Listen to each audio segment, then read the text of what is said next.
how we put all this stuff together, and a bit about what you can expect from this program. And the first thing I want to do is just identify the fact that this is based on a lot of the work that has come out of the University of Pennsylvania. And as soon as I got the opportunity to do this and kind of put together a program that would really be what I think is going to be a stellar educational experience for people, the first person I thought of was Jennifer, because Jennifer came through the MAP program as well. Her and I have been friends for decades. And the great thing about Jennifer is that she is an amazing person to be following up and following along with details. She's the coordinator of the program, and what that means for you is that any of the needs that students have, any of the needs with materials and follow-up and follow along after or on-sites, Jennifer is going to be able to take care of that. And she's going to join me at the end of this for our question and answer period. But I couldn't be happier to be working with her. Again, it's a great combination of our talents and our friendship. What I'd like to do is take a minute and go through a little bit. If I had to do a 30-second presentation about what positive psychology is about, I'd have to go with Thoreau. Things don't change, we change. And now we have the science beneath that change. So today is going to be an overview of much of the work that Martin Seligman has put forth, but included in that are the branches and the impact that has had throughout the world.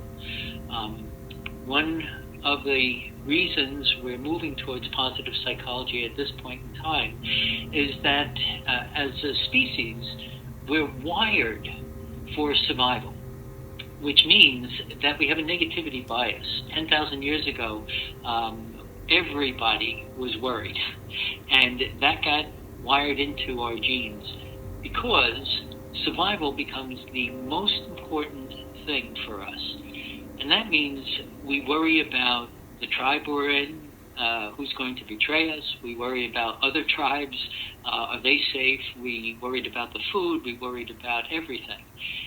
But we're actually living in one of the most peaceful times on the planet. I understand how difficult it is to imagine that when we read the news. And yet at the same time, we're living much longer and much better than we did 10,000 years ago.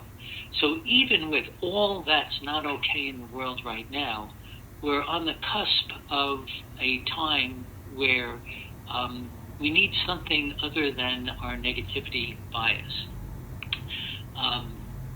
Sonia Lubomirsky was one of the first people to come and say that positivity in our capacity for well-being is something that we have more control over than we would have thought.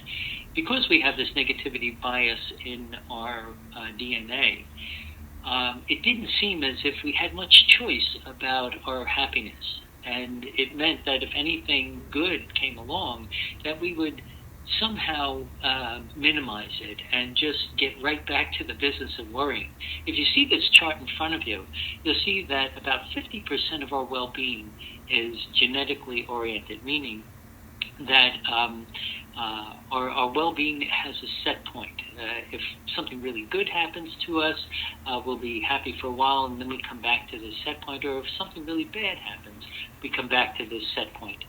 And only about 10%, that little blue triangle, ends up being the thing that is what we often think will make us happy, material things, clothing, cars, shoes.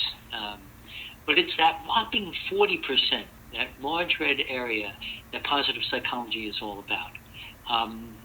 That has to do with positive interventions, intentional activity that we engage in order to increase our positive emotions. Again, if I had to collapse positive psychology into a few tenets, these four things tend to be at the core of it. The first is something I probably couldn't have said 20 years ago, that we have a choice about what we feel. Secondly, that we can change how we feel. And as we start making these choices to bring more positive emotions into our life, we can actually cultivate sustainable positive feelings. And when we're good at that, when we're able to have these sustainable feelings, we can actually influence others and inspire them to have more of this positive emotion. With the negativity bias, there's a tendency for us to worry in a way that keeps us looking backward. But as far back as Socrates, we were able to say, wait a minute, if we're only looking backward, we're going to be sort of mired or wallowing in those elements. What this is about is looking forward. That has sent the scientists on a mad scramble for happiness inside the brain with interventions. So part of our program is going to be about the neuropsychology of positivity, how the brain actually is designed to seek out positive experiences. And I'm going to show you a little bit of that today. But the scientists all over the world have taken up this challenge about how can we feel better on a regular basis. What is it that contributes to our well-being? And most importantly, how can we influence others so that they can feel this as well? If you would, just engage with me by taking a look at this mountain range and the reflection of the mountain range in the lake. If you were to follow the very top of the mountain range, you would see kind of a sparse area, and then you would see the reflection of that in the water below. But if you would turn your head to the left so that your left ear is resting on your left shoulder, you might see something different. If you take a look at the image now, you'll see an adult in prayer pose with a child in prayer pose in front of them. I'm going to just give that a minute so that you can see that image. And the important part about this is that both ways of seeing that were present simultaneously. I kind of threw you off by telling you to look for the mountain range and the reflection. In doing that, you were primed, you were ready to see it as a mountain range and a reflection. But when you took the time to look at it in a different way, you would see the adult and the child. Now that's not a type of trickery, that's really the type of shift in our capacity for perception. When you look at things in a different way, you see them in a different way.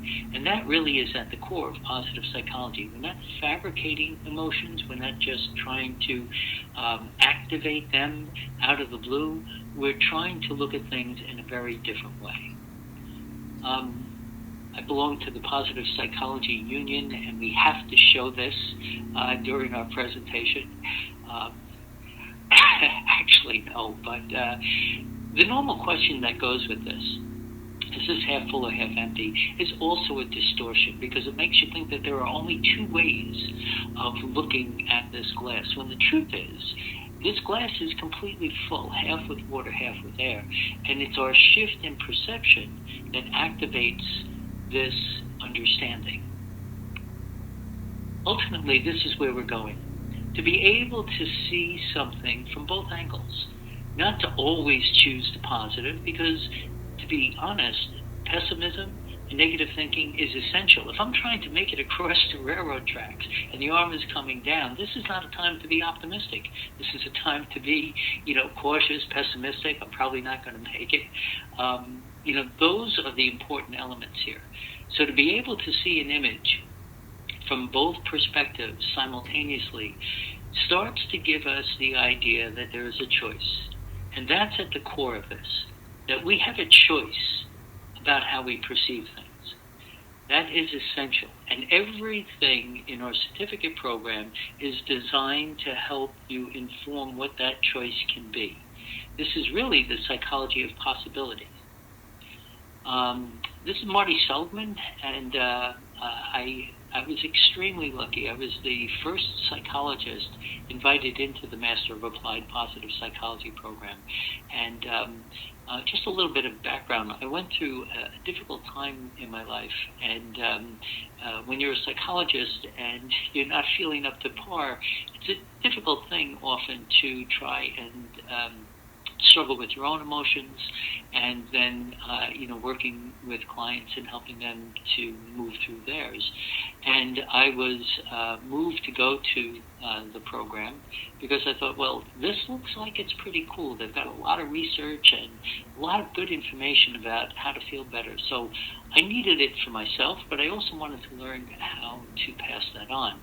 When I got there, I realized that Marty hadn't taken in any psychologists in the 7 years that the program had been running, and he wanted others. He wanted coaches. He wanted yoga instructors. He wanted engineers. He wanted pretty much anybody but psychologists. So when I got there, it was incredibly exciting to realize that this was an opportunity that I wanted to engage in, not only for my own well-being, but for really the well-being of people that I would work with and teach. Marty became wildly famous worldwide because of his work in the 70s on learned helplessness. And there's a bunch of studies that go along with this, but the paradigm that came about had to do with a perceived lack of control after some uncontrollable bad events. So if you look at the paradigm down here, basically it became the new model for depression, how depression works. So that if something occurred that was unforeseen, you didn't have control over it, and you had a reaction to that, and usually the reaction is to get very agitated and then to give up, to be depressed. That when you were put in other situations where your behavior would have been very, very conducive to change, people were helpless.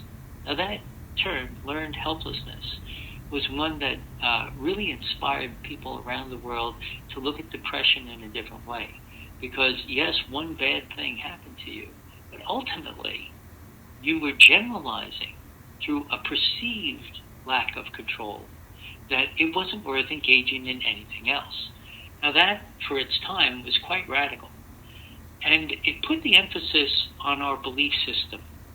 There was a paradigm around in the 60s that had to do with people like Albert Ellis and Tim Beck were looking at how do we get at our belief system. So this ABC model had to do with an activator, a belief about that, what that activator is, and then a consequence. So that's where we get the ABC model.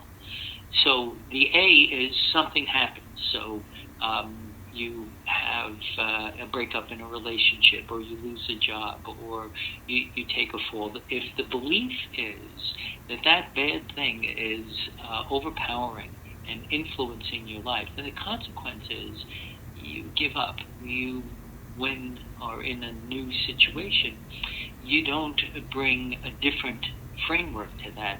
You bring this learned helplessness to it. So Marty was really putting the emphasis on how do we change this belief system. 15 years after he published that book, he published something called Learned Optimism.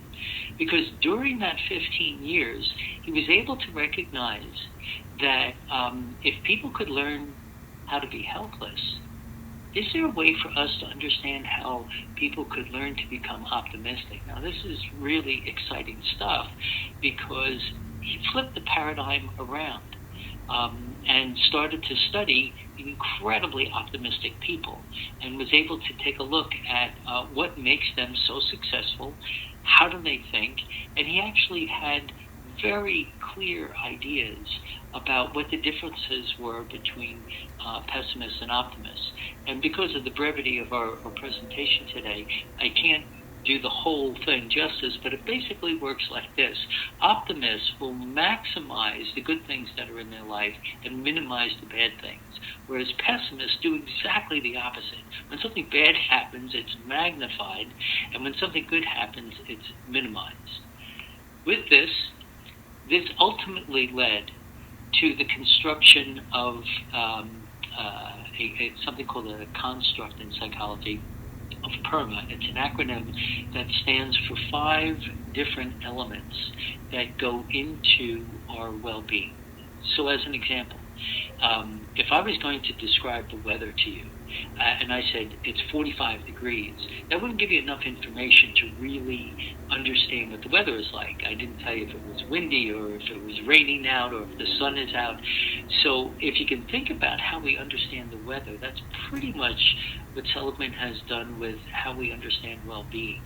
And PERMA is the acronym that stands for positive experiences, engagement, relationship, meaning, and achievement.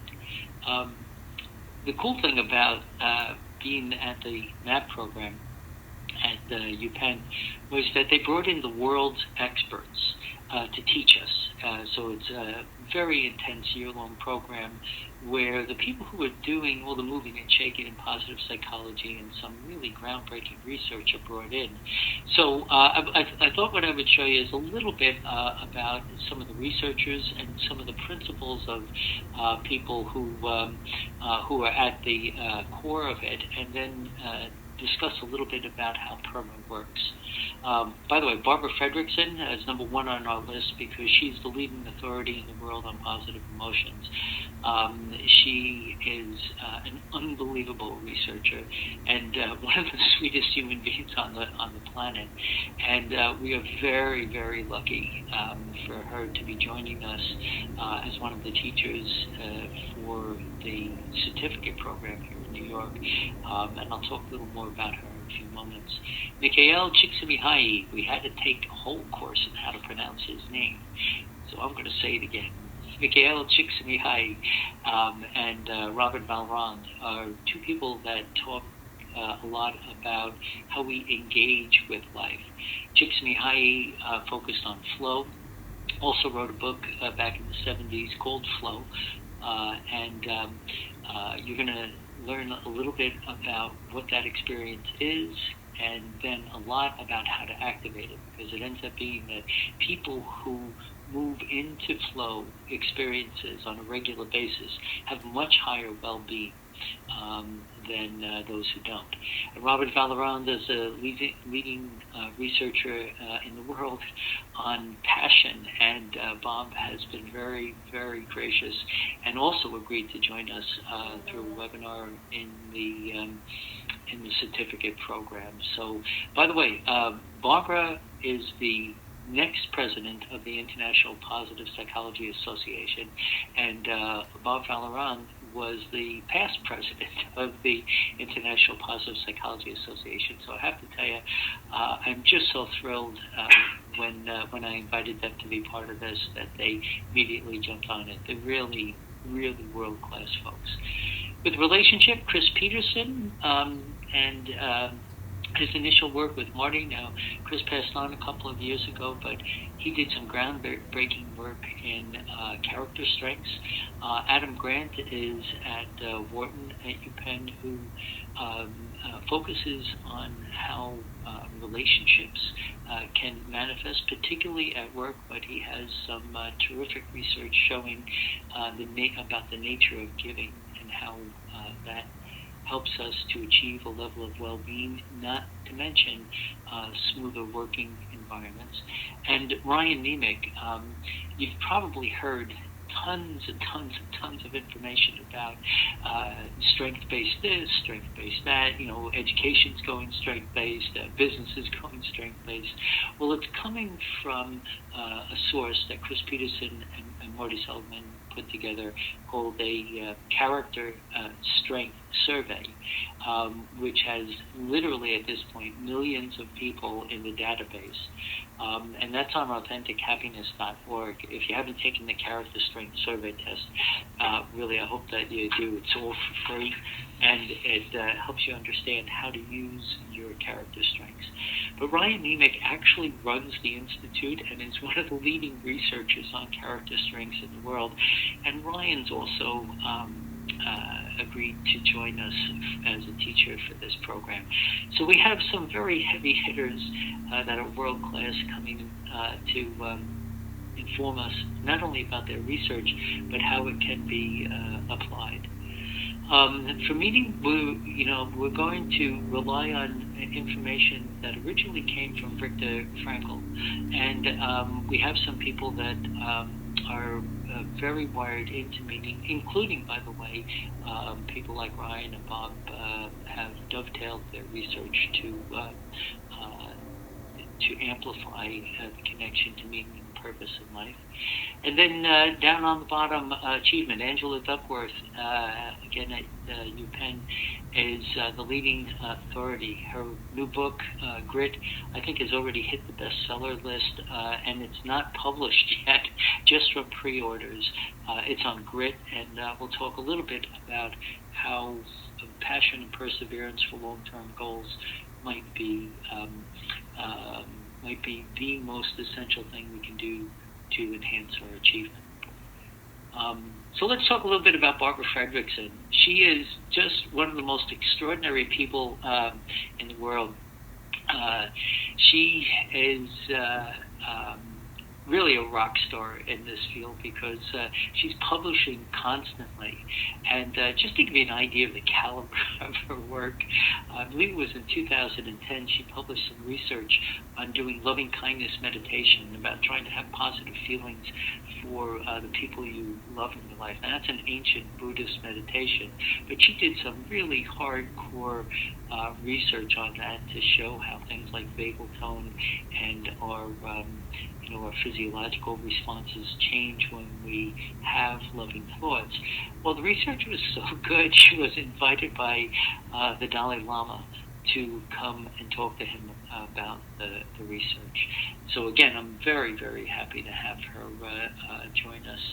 And the reason that her work has been so powerful is that instead of just focusing on thoughts and how they might influence emotions, positive emotions in particular, she went right after identifying positivity, the actual emotions themselves that lead to well-being. This was layered into a theory of broaden and build, basically meaning that once you get started on this path, the things that happen to you at a biochemical level, at a social level, at an interaction level, really transform the way you see the world. To go all the way back to the idea of our perceptions, that our perceptions start to change, and then we start to actually look for the good. We actually call that process hunting the good. You start anticipating, thinking about, seeing the world through a different lens. Now, what's interesting about what Barbara's done, and there's been a lot of discussion about the actual numbers and how this ratio works, but basically she put negative thoughts and positive thoughts up against one another, and because of our negativity bias, the negative thoughts have more power, let's say, than our positive thoughts. And she had originally come up with a ratio that you need about 3 times as many positive thoughts or feelings, actually, to undo some negativity before you reach this critical tipping point. Now, the truth is that's been heavily debated, hotly debated in the scientific world about what that ratio actually is. Some people think it's 2 to 1, some people think it's 5 to 1. But what we know for certain is that negative thoughts are stronger than positive thoughts because of that bias. And when we reach this tipping point that she's discussed, where all, as we start off with trying to engage in positive emotions, when we actually have them in our life and we're seeking out more of them, that's the broaden and build part, that we reach a tipping point. In other words, a default mechanism shifts from a negative way of seeing the world to positivity, to seeing it in more of the positives. If I go back to this idea of the mountain and reflection in the lake, it would be noticing right away that there was the adult and child in prayer pose, because you're seeing that kind of thing, you're anticipating that kind of thing, and you start to look for and seek out positive experiences.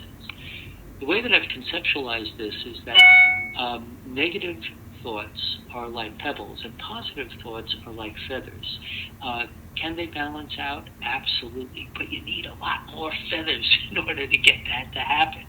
So this scale gets balanced. It gets tipped by little by little by little by little building up positive experiences, positive emotions. And once your body and mind start to react to it, you're actually drawn to more of those. This is by way of saying that we're putting positive emotions in the emotional piggy bank. And what I can tell you about that is that that's one of the best things that we can do for our physical health, for our mental health, but most importantly for our resilience. When the feces hits the oscillator in life and something happens where you encounter a difficult experience, if you have some positivity in the emotional piggy bank, you are going to weather that storm better than people who don't. Now that is, a nice slogan, it's a nice way of conceptualizing things. But what Barbara's actually done has been able to show the research that says this is true, this is how it works. Gratitude ends up being one of the core elements. And we don't have time to do a lot of interventions today, and the webinar is a kind of a unique space to do this. So I'm going to tell you what one of the interventions are, and I will really encourage you to do it. But with gratitude, gratitude is known as the Queen of Virtues because it gives us a perspective about counting our blessings that actually changes the way we think and feel about the past, the present, and the future. So as an example, if I were to ask you to review the last 24 to 36 hours, now we're not going to have time to do this as a group right now, but if I were to ask you to do that and ask you to think about the past in a way that looks at it through the lens of gratitude, what happened in the last 24 hours that you have tremendous gratitude for? Very specifically. Yes, it might have been a nice day, but if you had an experience where that nice day let you take a walk and you ran into a friend you hadn't seen in several months and that you had a lovely chat, that would be the specific part of it. If you do that, the research is really kind of cool. It changes the past, because it changes our perception of the past, which is all important, meaning that we now look at whatever happened yesterday through the lens of gratitude, making, if yesterday was kind of a crummy day, now the good things that have happened become highlighted, and if it was a great day, it's amplified. It changes how you feel in the moment when you do that kind of gratitude review, and the research shows that for the next 2 weeks, just from that one exercise, you're likely to have a more optimistic outlook. Now, the truth is there's a lot of other research that Barbara has done, and again, I don't have time to give you all the details of it and then let you work through it, but I will encourage you to do these two things. One of the things we know is that if you spend time thinking about gratitude in the past, writing that down on a list, and then sharing what your gratitudes have been with others, there's something synergistic about that. So we've actually even studied something known as positivity resonance, that if you're in a good place and you interact with others and you share an experience together that's positive, that amplifies everybody's experience in being connected. We're moving on to E. We're trying to get through all of PERMA on this, so we're up to the engagement part. And I want to take you on a very quick tour of how flow and character strengths work. And that brings, I get to say his name again, Mikhail Csikszentmihalyi, who wrote the book Flow, The Psychology of Optimal Experience. And what he was able to do is identify the fact that when we are engaged in something at the right level, where our skills are challenged just a bit, and we're not too anxious and we're not too bored, that we're fully engaged in it. I'm sure that you've had some experiences like this where you've been engaged in something and you don't even realize that the time has gone by. You may have even forgotten to go to the bathroom, or that you were hungry, or any of those physical things, because you were totally engaged in that activity. Well, what he was able to find out is that the people who, and by the way, that's a universal human phenomenon. That's found in all cultures, that people have something like that going on, that experience. And what he found is that the people who experience that on a regular basis are likely to have much higher well-being, lower depression, and lower anxiety than people who don't have that. So the trick becomes, how do we get into that flow channel? How do we straddle ourselves between anxiety and boredom? If you're too anxious, you certainly can't be there. And if you're too bored with something, you can't be there.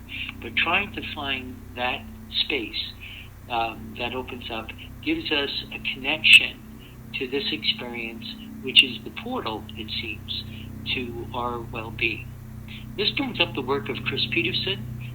Chris was invited by Marty to work together on character strengths and put together basically a way of understanding how well-being might be measured and looked at through a person's character. That's a very old idea, but what they were able to do is bring science to it. For those of you who might be clinicians, there's what's sometimes referred to as the Bible, the DSM-5. It's a compendium of everything that's wrong with people. Martin Seligman was president of the American Psychological Association, and he felt that psychologists were doing a pretty crummy job because we're only doing half the work. If people came in with symptoms, let's say for depression, and we help remove those symptoms, we bring them back to a 0 point. And he said, we need something to measure what happens beyond 0. Why can't we get people to +2 or +3 to move them beyond removing symptoms? And the rationale behind that is not being depressed isn't the same as being happy. So Chris Peterson and Marty put together these character strengths and virtues, and here's a quick list of them. If you go to AuthenticHappiness.org, you can take the entire protocol for that, the entire survey, and find out what your top strengths are. And what they were able to research and show was that the people who were using their top strengths on a regular basis went into flow more often. So this is intriguing. If flow is the portal into well-being, then what is it that we can do to activate our sense of flow? And it turns out that learning about our strengths, using them, and strength spotting, identifying the strengths in others, is the way that we can not only benefit ourselves, but benefit the emergence of these strengths in other people. That brings us to Ryan Nemec. Now, Ryan's the educational director of the VIA Institute. That's the institute that does all of this work, all of the research. And Ryan is a dear friend. It's just like one of those people that is, he does everything all the time. He's involved in so many projects literally around the world that have to do with character strengths. And he's even released a book that shows how to use character strengths and meditation together for the activation of character strengths. He's phenomenal, and he's joining us as a teacher. And again, it's been wonderful over the last couple of years to work. I've worked with Ryan and on some presentations together, and beyond his capacity as a superb researcher and presenter, he's just a wonderful, wonderful human being. This brings us to R. We're getting through PERMA pretty well. We're doing all right. So this has to do with relationship, and putting together the puzzles of relationship are really the key to life. Truly, if I want to know how long you're going to live and how well, what I'd really look at is the quality of your relationships. The better that quality, the better your life is going to be. And for this, I just want to briefly mention some of the work of Adam Grant. His first book, Give and Take, was an extraordinary work, because he was able to identify the fact that giving it becomes a really powerful way to engage people.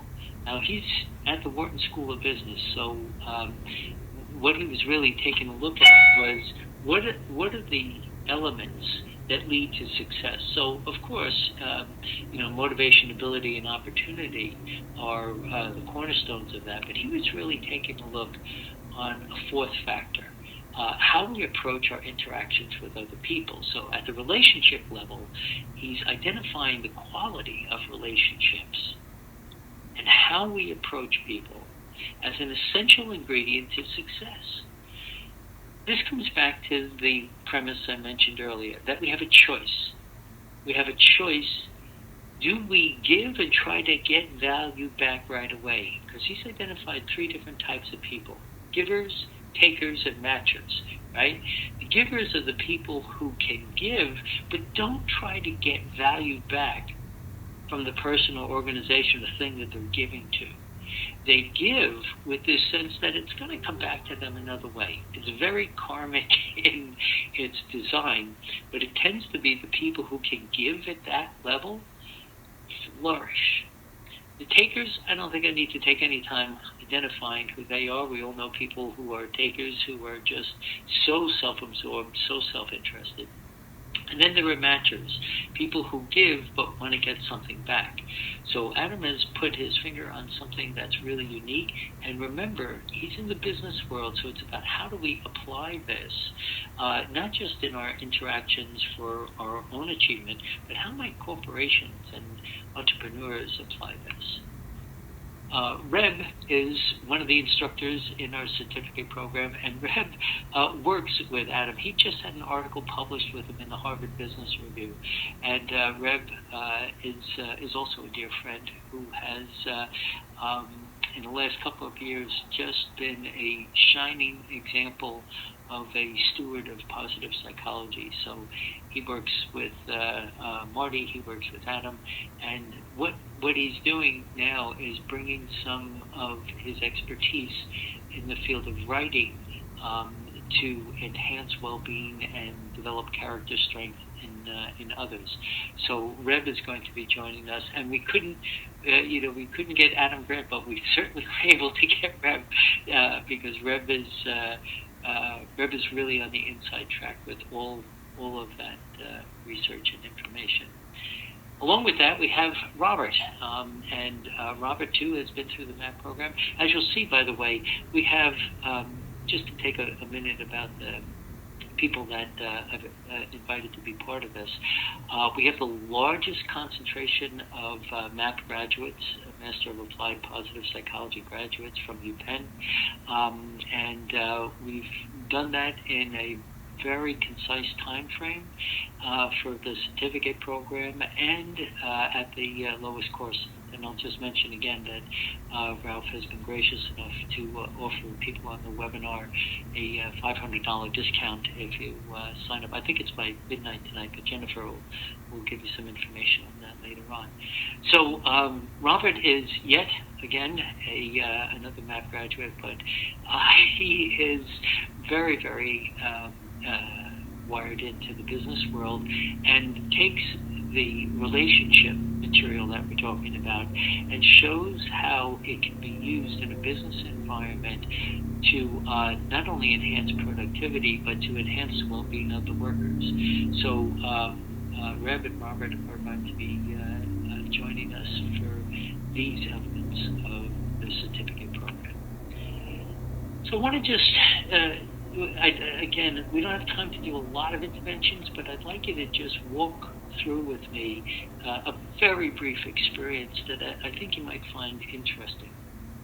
Because as we talk about relationships, gratitude is certainly one major component, but so is kindness. So what I'd like you to do is just take a brief moment with me. And I'd like you to see some photojournalism about a man who is engaged in New York City in acts of kindness that I think are quite inspiring. So if you would, just glance at these images. This is Mark Bustos, a barber from New York. Now, he's not just any barber. His haircuts start at $150 a pop. But what he does on Sundays is that he goes around New York City and gives haircuts to homeless men.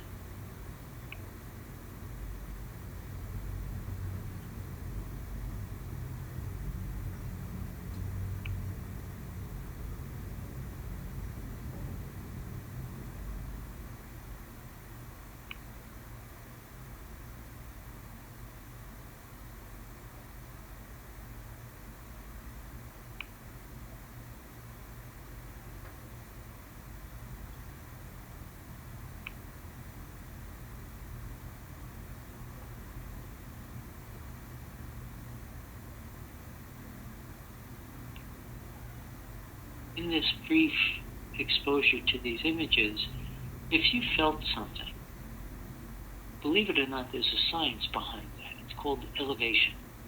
It means that when we see somebody doing something absolutely awesome for somebody else, that it moves us emotionally. And in this arena, we'll be studying and doing some work and actually having some experiences in our certificate program about how kindness can really be something that becomes part of your life. Now, one piece of research has to do with doing acts of kindness 5 times in one day. There's all kinds of reasons why this works, but I'm just going to cut to the chase. What we know is that if you pick one day a week, like my day is Thursday, right? And so Thursday, I count, literally count the number of times I do 5 kind things. Now, the idea behind that is that it awakens you. It makes you much more aware about other people, what their needs are. And when you engage in an act of kindness, you benefit, they benefit, and the cool part about elevation is that anybody witnessing it benefits as well. If you felt something as you were watching those pictures, even a slight twinge, what it means is that not only are we wired for negativity and a negativity bias, we're also wired for kindness. We're also wired for these good things that happen. Now, by the way, if you're doing 5 kind things and your day is Thursday and, somebody needs help on Monday, you don't go, oh, man, I'm really sorry. I'd love to help you, but Thursday's my day. Let me see if I can get a Monday person for you. That's not the deal. You can help people all the time. It's just that on one day of the week, it seems that amplifying that works very, very well. Along these lines, we have Bit Smith. Bit is just an extraordinary person. She went through the MAT program, then turned around and went to a master's program in narrative medicine. Now she's in med school. She is absolutely amazing what she does. And in between all that, she went out to Stanford and studied compassion. And she will be doing her presentation on the uses of compassion in a variety of different ways, most prominently on well-being and physical health. We're doing good. I'm going to bring us up to speed here with coming up on meaning and active constructive responding. I'm just mentioning Shelley Gable's work because she's capitalized on how we interact with people and found out that if we celebrate one another on a regular basis, celebrate the achievements of one another, that actually does more to strengthen bonding with each other than just about anything else. And again, because of the brief time period, I'm not going to do a deep dive into that, but know that we will during the certification. With that, you don't even have to do an interaction with somebody. Barbara Fredrickson, earlier on I mentioned that she was the one who got invited to speak with the Dalai Lama. Well, this is what she researched. If we do this on a regular basis, if we do this daily, to hold a loved one in our mind, to meditate on the love that we have for them, if we meditate on wanting to have a loving kindness for ourselves, that our physiological processes change, transform. So I put that in with the relationship stuff, because relationships we often think about as something that we have to actually do in person, talking with somebody, Skyping with somebody, interacting with somebody. But the truth of the matter is we can even nurture our relationships through meditation. Corey is a friend of mine from the MAP program, and Corey's the real deal. He's been on the Dr. Oz show several times to teach meditation. He runs the Long Island Center for Mindfulness. He's the founder and CEO of that. He's the real deal, and I have to tell you, I've known Corey for a couple of years, and he is just a terrific human being. And when I asked him for the bio for this program, I read this, Corey Muscara is a former monk, and I said, I can't put that down, and we can't lie to people. He goes, no, you didn't know that? And I was like, no, I didn't. And then he sent me the photographs. He's the real deal. He is the real deal. We are just so lucky that he is coming, and he'll be teaching meditation and doing a very deep dive into how not only loving kindness meditation, but how meditation in general can be, and different kinds of meditation be used for different kinds of advantages. All right, so we're up to meaning. This is good. We're working our way through PERMA, and really, this amplifies what we've been talking about in positive psychology. The capacity to choose your attitude comes all the way back to that first thing I said. The capacity to choose your attitude. And one of the places where this makes so much sense is when we study what happens to people who've been traumatized. And basically there is a range.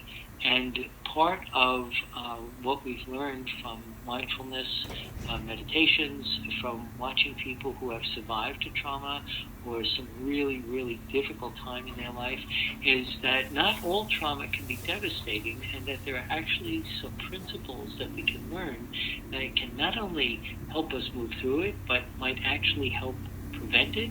And for some people, it might actually lead towards something called post-traumatic growth. For this, I want to turn to some of the work that Bob Vallerand has been doing on passion and burnout, because one of the things that we look at in meaning is, well, how do you make sense of your life and move forward? So yes, we can have a lot of positive emotions in our emotional piggy bank, so that when a trauma hits, when something difficult hits, we can draw on them and find ways to move through it, or even use that as a catapult in our life. But what Bob has done has been something really interesting. He's been able to identify what's called a dualistic model of passion. And that means that there are some people who find meaning in life because they're aligned with their passion, what they really want to do. And there are other people who try to align with something, but it's not in a passionate way that's healthy. He's called this harmonious passion, when you're all lined up, and that leads to a very effective outcome. And that's compared to something known as obsessive passion, where you're just working hard. And don't we know folks like that, right? Who are working really, really hard to gain and get something, but they're not fully aligned with it. What Bob's been able to research and show a distinction with is how that alignment works, and what it is that we can do to get more aligned, and how to convert this obsessive way of being into something that puts us into flow more often and integrates our well-being. This is particularly interesting when we look at something like post-traumatic growth. After 9/11, the people who had tremendous shift in how they view life. The survivors who said, wow, I almost lost my life. I better not waste any time. I better do the things that bring joy into my life. We started to study those folks and have been able to extract from them how they get this passion in their life and how they find this kind of alignment, even though they've had a very, very difficult event happen in their life. How do they transcend it? David's going to join us for this part, and David also is a very dear friend of mine, and he just finished editing a book on callings, how spirituality enters into our life. And David will be presenting both the research on this, and he's doing some terrific work in neuropsychology about what happens when we have in our brain when we have a spiritual experience. But more importantly than that, I think, is he's actually going to give us some experiential stuff. All of the teachers that are coming in, as well as myself, are aligned with this program because we want to have something applied. Yes, there's some great science there, but everybody's bringing the takeaway. So along this line, for meeting, David's going to be joining us with something exciting from his new book. And finally, achievement. If we were to take a look now about achievement and really where I think a lot of this is ferociously exciting, is that well-being is seen as an untapped driver of achievement. And along that line is Angela Duckworth, and as I said, her new book, Grit, I think it's coming out in May, is just going to explode off the shelves because she has been a force of nature when it comes to understanding passion and perseverance for long-term goals and self-control. That these are really two strengths that are essential in achieving goals, not just for education, but in life. And brings in this idea that we're going to have to tough it through and find resources through grit and self-control that are essential to dealing with setbacks and difficulties and then moving through. Along that line, Amy Ripley is going to be joining us, and she is a positive psychology educator and is very familiar with Angela's work, as you can, and will be bringing her expertise to this arena and showing some elements of how we can take well-being as this untapped driver of achievement. And Dan Lerner is going to be joining us. And Amy, of course, is a dear friend. And this guy, Dan Lerner, is the person I went through the MAP program with. And it's just wonderful to see all that has evolved in his life. And he teaches at NYU in Science of Happiness course with Alan, who we'll meet in a minute, and his area of expertise is on excellence. How do we get to a state of excellence? And he'll be joining us along with Donna Hammer. And Donna is again a force of nature. She has been able to identify in the MAP program, ways of transforming businesses and improving a company's culture. And she's going to be joining us in the achievement arena as well. And she's been very instrumental in helping to set up the components of the course. I know we're near the end of the presentation time. I just have a few more slides. I wanted to mention a bit about why we spend so much time on resilience. The largest consumer of positive psychology is the U.S. Army, and they took directly from the Penn Resilience Program, which was aimed at helping children develop resilience and take those skills learned with children and apply them to soldiers. And now it'll be one of the largest studies ever conducted by human beings about how this resilience works. We'll talk about that in the program as well. And capitalizing on this work in resilience is Alan's work. Alan started the Science of Happiness course at NYU, and he and Dan Lerner teach that together. I was just a guest lecturer there the other day on gratitude, and it's amazing. They have 450 students in their class, and the students are fired up every week. They really are. They do such a great job. And Alan works with some of the most difficult folks who have really challenging problems, and has applied his understanding of dealing with stress and resilience directly into his practice. So he will be joining us. This brings us up to positive psychotherapy, and we don't have a whole lot of time for that, but I just wanted you to know that we're going to cover the history of that, what's happened in positive psychotherapy. It reaches all the way back to the 60s, we'll Pasheskin's work will be covered, as well as the work of Tayyab Rashid.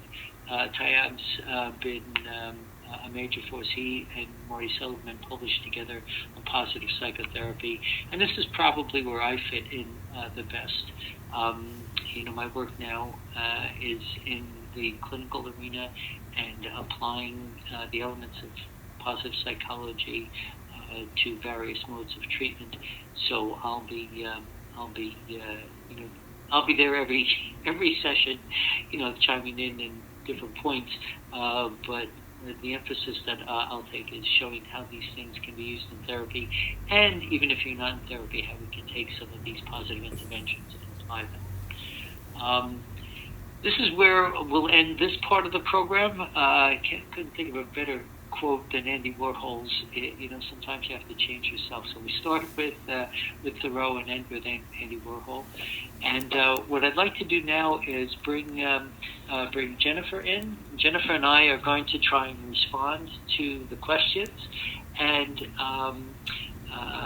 so Pete, if you can open it up, and anyone who has a question will be happy to answer. Okay, great. Thank you so much for the presentation. Can you hear me okay? Okay, so I'm just going to put quickly on the screen something to let people know how to ask for the mic to ask a question or make a comment. So hang on a second.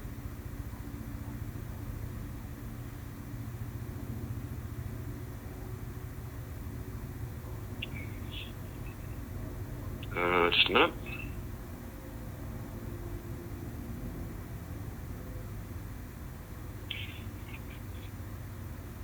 Okay, great. So there's a button. It's called the raise hand button. You click on it. I see Kathy's already clicked on it. Let's see if that's for the purpose of making a comment.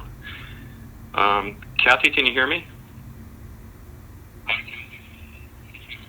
Hi, Kathy. Can you hear me? Would you want to make a comment or ask a question? Oh, that's okay. So let me put you back on mute. So folks, we're open for some questions and comments now. If you can see it on the screen there, we're in Q&A mode. Click that raise hand button and you can speak directly to Dan and Jennifer. Another option, in case you're a little shy, is to put a comment or question on the chat panel, and we can read that and respond.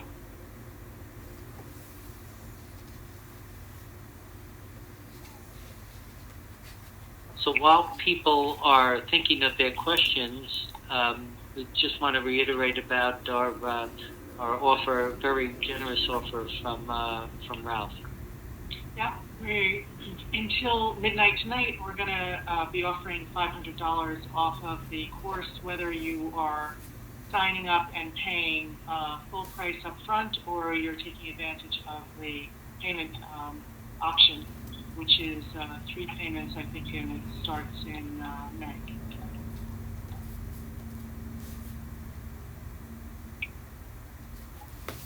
I'll address a question that was asked by email and hasn't yet come up in this webinar, but it's been asked prior, and that is one of our students asked if they are unable to be there for one of the on-site weekends. We have 5 on-site weekends and 3 webinar lectures. Would there be an opportunity still to take the course? And the answer is yes. What we've arranged with the Open Center is to have the course recorded, and we would make those recordings and any homework requests available to students by recording as soon as the weekend is finished, the on-site weekend. Looks like we have a question or comment from Stacy. See if we can get her on here. I don't know if you can hear me. I can hear you now. Can we get your camera up and running? I'll tell you how to do that if that's okay with you. Sure.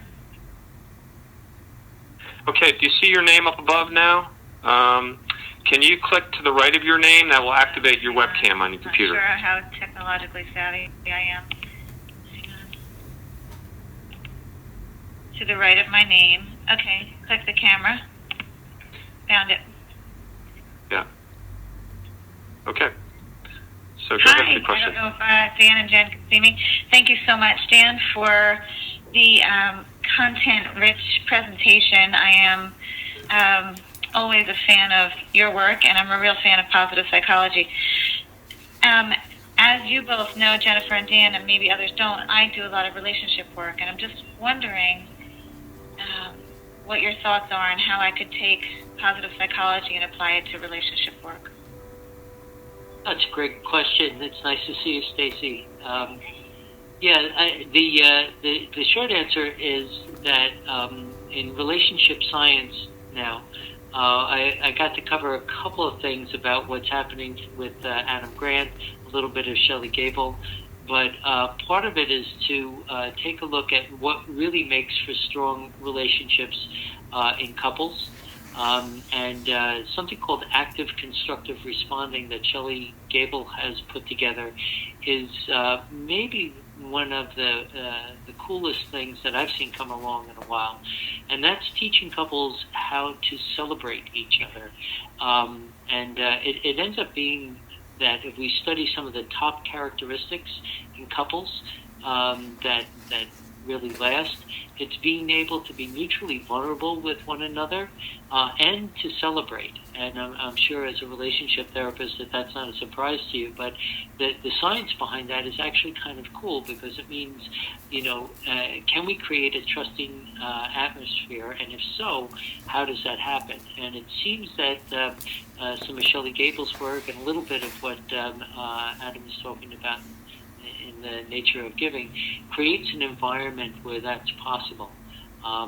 So we'll be exploring that in the program. Thank you.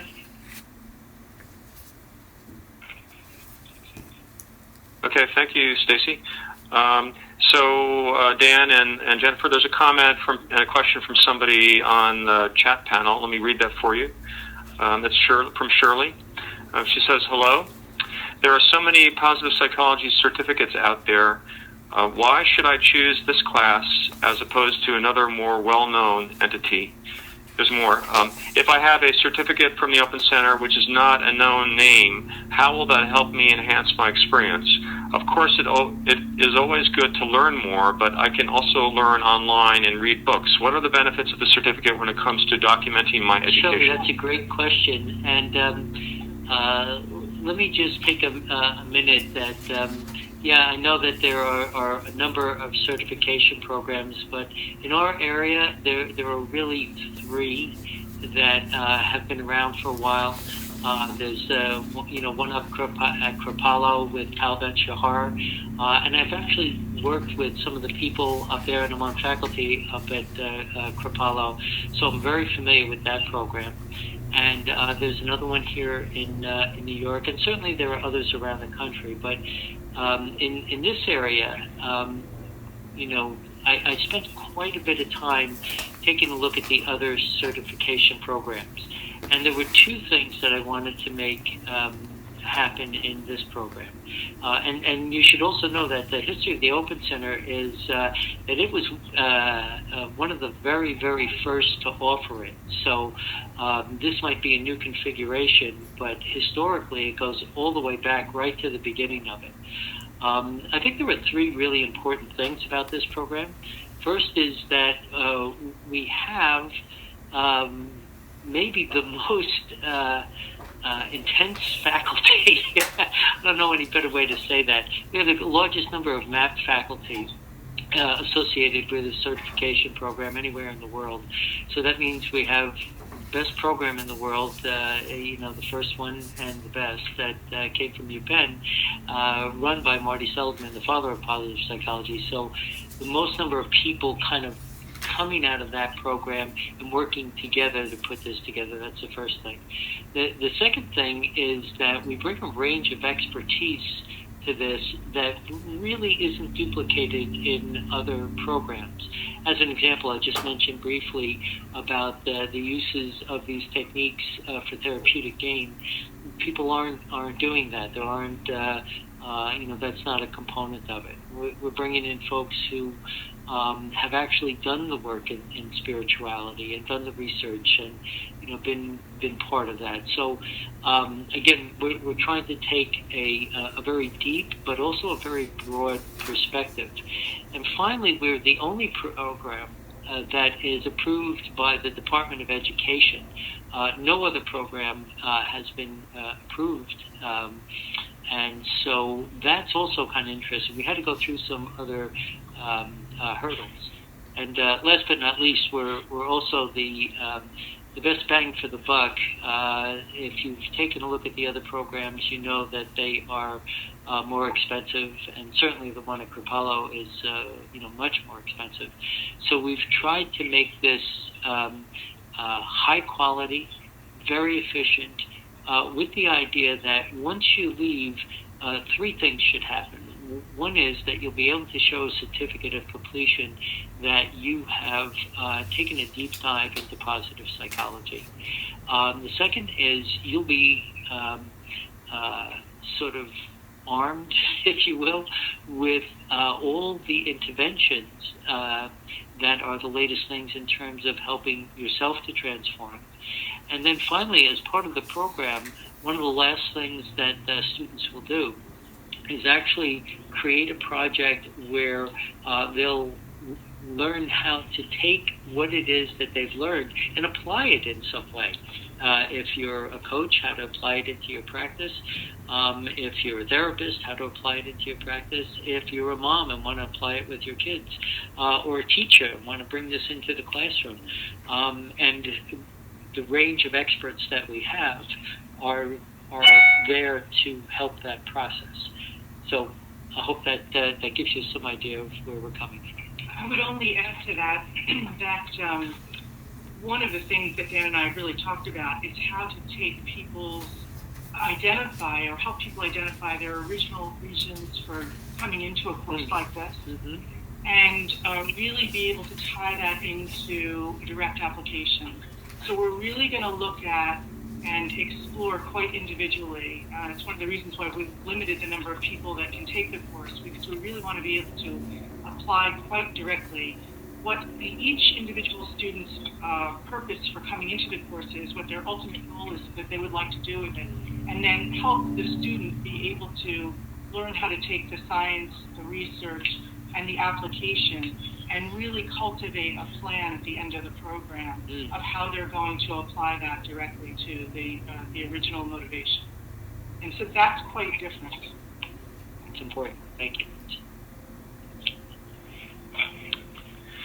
We had a question from Stacy on the chat panel about if we could list the dates and times for the weekends and the webinars.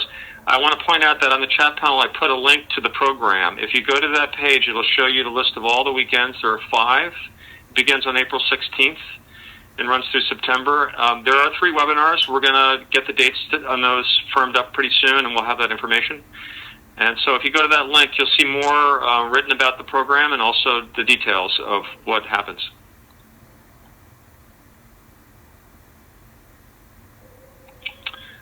So we've got about 15 more minutes if other people have some questions or want to make some comments or just share a little bit.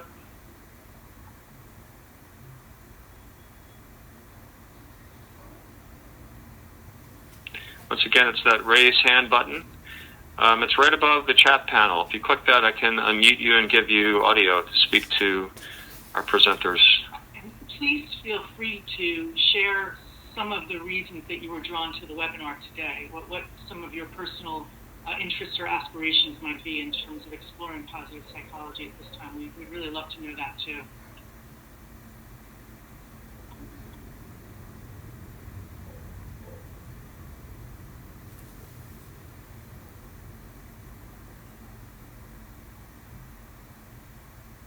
I want to let everybody know, too, that we'll have a complete recording of this webinar. You can look back at it. Probably later today or tomorrow I'll send a link so you can download it and take a look at it, share it with other people.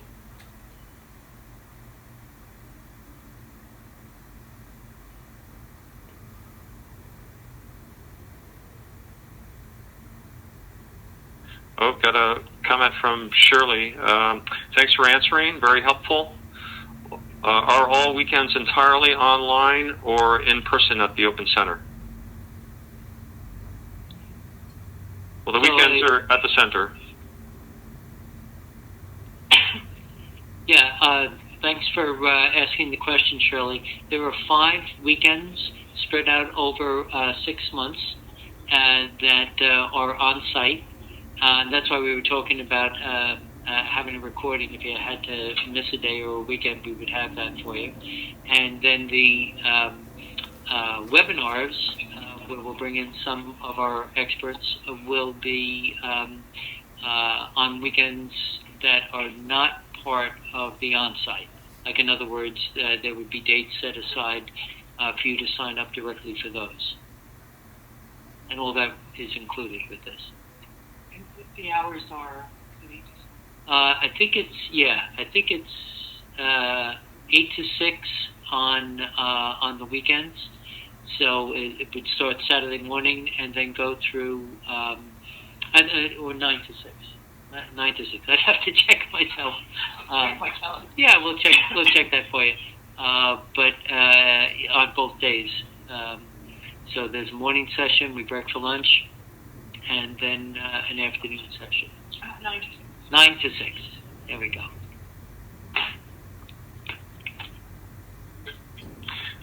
Okay, let's some more comments here on the chat panel. Shirley says, as for why I am interested, I love to help people and inspire them to enjoy every day to the fullest. I recently resigned from my job and have some free time to pursue my passion while I'm also interviewing. I have given a few presentations on happiness, but have no formal credentials. She thanks you for the details you've provided. Terrific. Thanks, Shirley.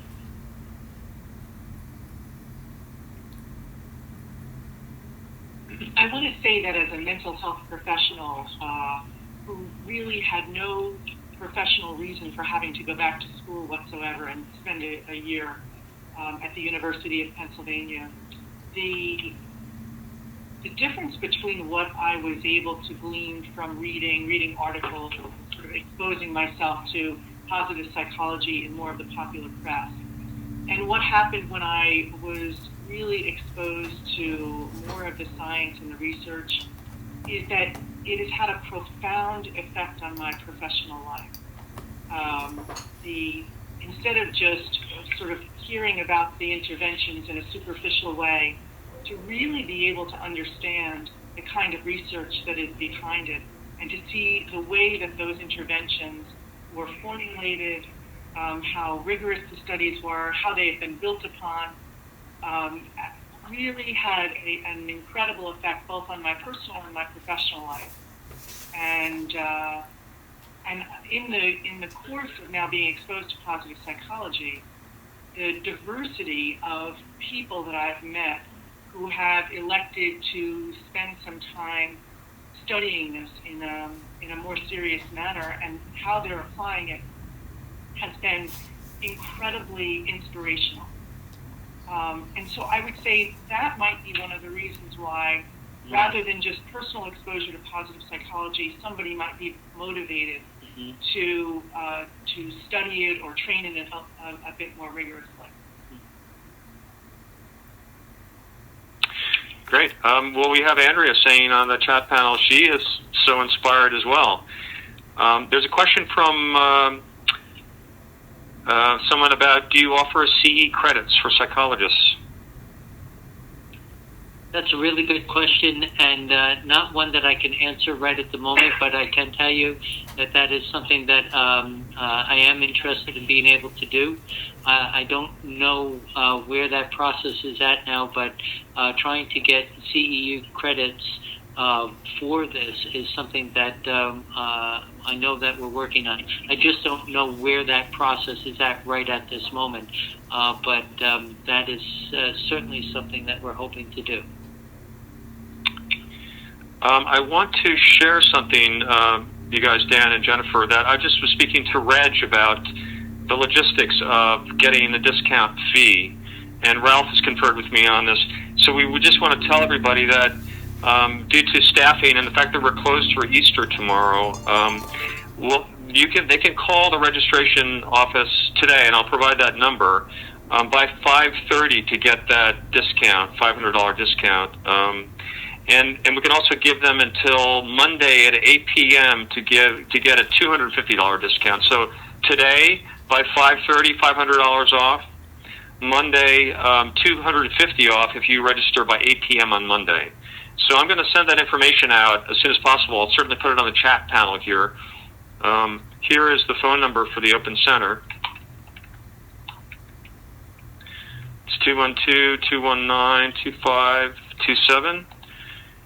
Extension 2. You can speak to Eric or anyone that answers. So that's a situation with a special discount that we're offering.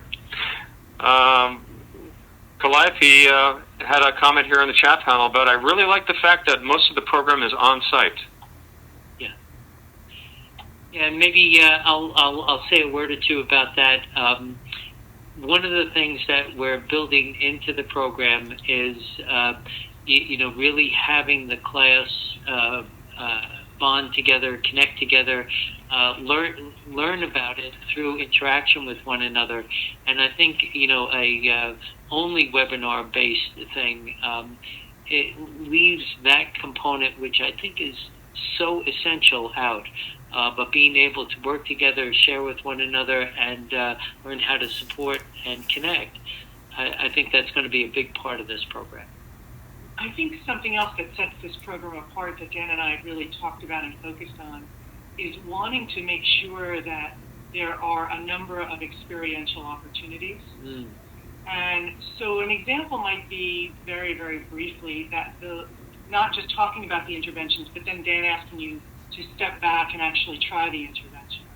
It's one thing to learn something cognitively. It's another thing to have a personal experience with applying it. And so because Dan and I both are clinicians, we have a lot of experience, and again, this might be one of the things that really sets this program apart, in how to be able to take information and help people really integrate it through an experiential process.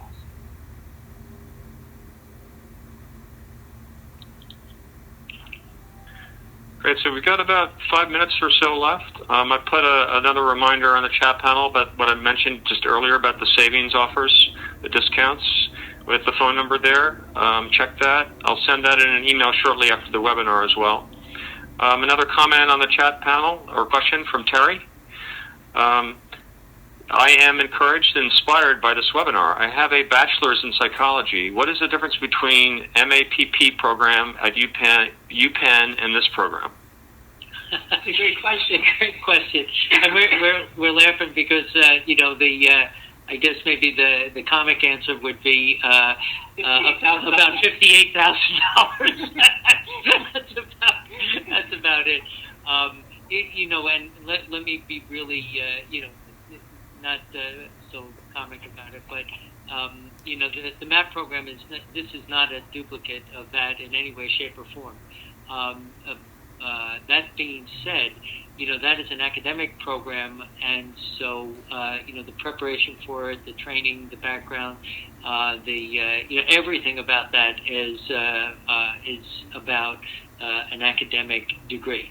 What we've done, and the reason why there were so many Mapsters that are part of this and wanted to be part of it, by the way, everybody that I spoke to answered yes, like right away. They wanted to be part of this. Is that we've been through that program, and part of what we wanted to do is extract from it the things that are most usable without having to pay $58,000 extra, and also to get them into the hands of the people who are going to use them.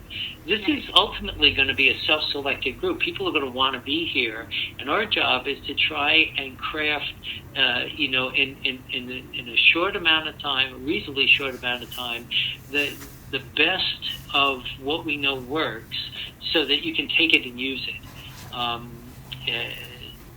Can you add to that? Or? Yeah, I think that many of the people that came to the MAP program at Penn, as Dan was saying, were people who were also highly interested in contributing to the science, to the study, to the research, and writing professionally on it. And so being in a program like that, which was probably the most rigorous year of my entire life, had a very specific purpose. And so for myself as well, for Dan as well, it wasn't just about going out and creating an applied program for other professionals in a consolidated way. It was also to be able to contribute to the field. And so some of the research and writing that I've done has been around resilience and positive psychology. And so this program is really about being able to utilize the application side of it without necessarily learning how to be able to utilize the research, but without necessarily the goal of contributing directly to that research and expanding the field in that way. We have a nice comment from John Volman on the chat panel. He says, I've worked with Dan for the past 20 years and have recently worked with him at Kripalu. Every time I am inspired to become more conscious and help myself and others. Thanks, Dan. See you at the Open Center.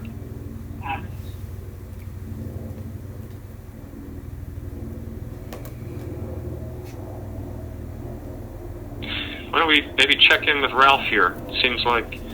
Ralph, are you there? Yes, I'm here. Did you want to say something? Yes, I just wanted to... Can you click your camera, please? Yes, I see. There's here we go. There I am. Okay. Well, look, I just want to thank Dan and Jennifer for this really, really lovely webinar. Just hearing it again, seeing it, I'm just reminded what a brilliant fit it is between positive psychology and the Open Center, and what an essential part of the holistic worldview positive psychology is contributing to. And I'm also just struck again by what a really brilliant program you pulled together here, Dan and Jennifer and all your colleagues. I mean, that was my experience, that everybody you approached really was eager to participate. It's an amazing lineup. All that knowledge from the Penn program there, the MAP program, being poured into this and made available to people. It just made me feel very proud, actually, that the Open Center is able to offer such a brilliant program.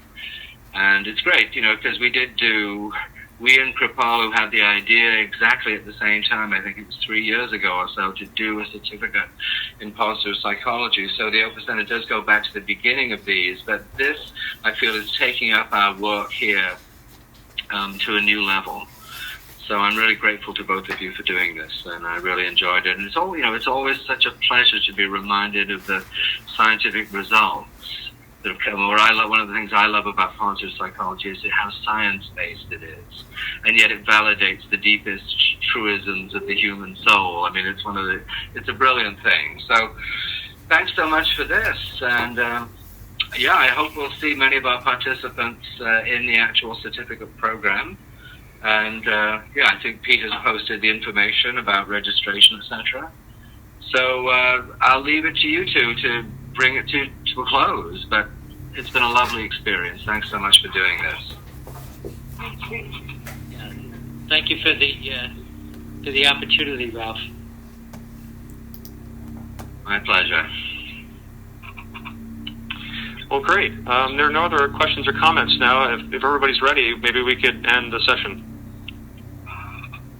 Thanks for your help, Pete. We really appreciate it. And thanks, everybody, for joining us. Looking forward to this. Yeah, thank you to all of you who spent 90 minutes on a beautiful Saturday doing this with us. Yeah. It's really wonderful to have you, and I hope that you leave, at the very least, inspired to know more about positive psychology. Yeah, good self-control already, right? That's great.